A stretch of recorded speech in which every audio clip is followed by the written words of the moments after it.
Hey everybody, today we're going to learn how to find the derivative of a to the x. Now just keep in mind this is your 13th video. So we are at this point right here. In our last video we found how to do the derivative of e to the x, and what we found is that the derivative of e to the x was e to the x. It didn't change at all. The rate of change of e to the x was the same thing as e to the x. So when we do the chain rule, if it's e to some function, it's e to that function times the derivative of that function. But what if the base is not e? What if we have another number like a to the x? So let's go to our calculators here. I'm going to do something similar. So let's just look one more time. When I graphed e to the x and when I graph the derivative of e to the x, it was the exact same thing. The graphs were on top of each other, and that verified that e to the x is the same as derivative of e to the x. But let's change it so it's 2 to the x and the derivative of 2 to the x power. And I want you to watch carefully here whenever we graph this. So in blue is going to be 2 to the x, a regular old exponential. And the derivative starts off looking the exact same, but right here you can see that the derivative is a little bit lower than the exponential function. Now let's try, so you can see they're not the exact same thing. The derivative is still exponential. It clearly has an exponential shape, but it's not the exact same. What if we have 4? And then I'm going to do 4 to the x and the derivative of 4 to the x for all x's here. If I graph this thing, so here's 4 to the x, it's steeper.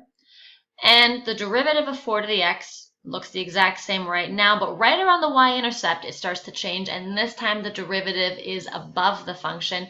If I do one more, like 6 to the x and the derivative of 6 to the x, you can probably predict what's going to happen.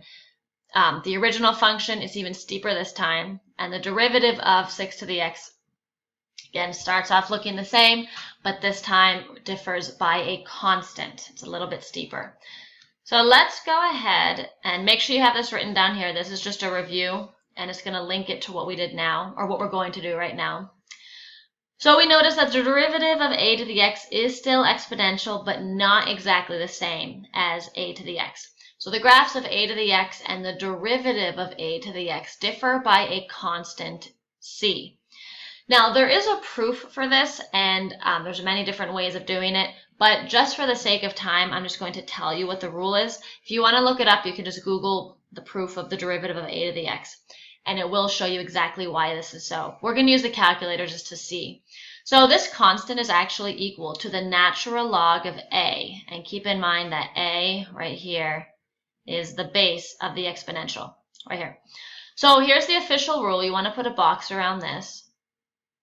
The derivative of an exponential function a to the x, where the base is a and it's not e, is equal to still a to the x, but you have to multiply it by that constant, natural log of a. Natural log of a is a constant because a natural log of a number is just another number. It's not a variable. So this is kind of similar to the derivative of e to the x. So the derivative of e to the x was just e to the x. So that is the same, it's just you have to multiply it by a constant. And then of course, good old chain rule. It's not a real rule without the chain rule in it. So I could have a to some function, like a to the 2x or a to the cosine of x. In that case, the derivative of a to some function is still a to some function times that constant c, the natural log of the base, times the derivative of the inside, which is like the exponent here. So you're going to want to, where's my thing here? Put a box around both of these guys right here. Now let's just go on our calculator before we do examples, just so I can visually show you that this is true. This would mean that the derivative of 2 to the x would still be 2 to the x, but I would have to multiply by the natural log of the base. So I have to multiply by that constant. And 2 to the x is that entire constant. So let's go on the graphing calculator and let's graph the derivative of 2 to the x, and let's graph this, which is what we are claiming the derivative is. And they should be the same thing. So I have the derivative of 2 to the x for all x, and I wrote down I typed in what the derivative should be according to this rule. So here's what it is according to the rule. And here is what the calculator gives me when I tell it to graph the derivative of 2 to the x. And you can see this time they don't differ by a constant. They're the same exact thing. So the derivative of an exponential is, in fact, that same exponential right here times the natural log of the base. So let's go do some examples with this. This rule isn't necessarily that difficult. It's one of the easier theorems you're going to be using. It's just when the chain rule comes into play, you want to make sure you're not going to get lost here. So I have the derivative of 4 to the 3x. Remember, it's still a to the f of x. So the derivative y prime should be natural log of a, that's the constant, times that regular old a to the f of x times the derivative of the inside. This kind of counts as the inside, the exponent. Okay, so let's actually do it for this problem. So the derivative of 4 to the 3x should be natural log of the base, natural log of 4, times the same thing that I started with. I'm not touching that. So the derivative of 4 to the 3x is 4 to the 3x times the natural log of 4 times the derivative of the inside. Notice I didn't touch the gum yet. Now I'm ready to multiply by it. So times 3. Just be careful. 3 times the natural log of 4 is not the natural log of 12. They are not like terms. You can't combine them. I'm going to pull out my constant so that it doesn't get lost in the mix of things. So I have 3 times natural log of 4 times 4 to the 3x. All right, let's try another one. So now I have 5 to the x squared. To do this, I'm again going to do natural log of a times a to the f of x times f prime of x.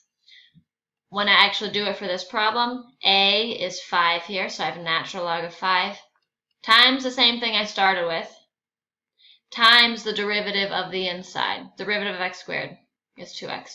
So I'm going to again pull out any constants and just regular x's and write it in that order just to make it a little bit neater. So let's try this one a little bit quicker without having to write the rule first. Here's my a and here's my f of x. So f prime of x is going to be natural log of a times a to the x, so don't touch it, times, a to the f of x times f prime of x, the derivative of the inside. Derivative of sine is cosine. So I'm going to do, what order do I want here? It doesn't really matter. That is a mess. Holy moly. Let's put cosine of x first, I guess. Again, it's not the end of the world if you put one in front of the other, but I tend to put the exponential term at the end. All right, let's try one more semi-easy one, and then we'll get to a difficult one that has like a double chain rule. So y prime here, here's my a, here is my f of x. So it's natural log of a, natural log of 16, times a to the x, don't touch it, times f prime of x, the derivative of the inside. The derivative of 4x minus x squared is 4 minus 2x. And then you're pretty much done.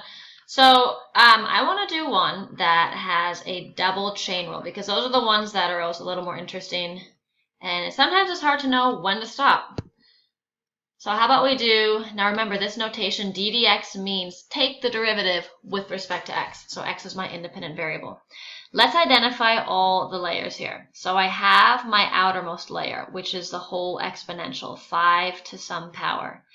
That's like my wrapper, okay? And then I have not just a single exponent term. Normally it was just the exponent was the inside. But check it out. Sine of something is the candy.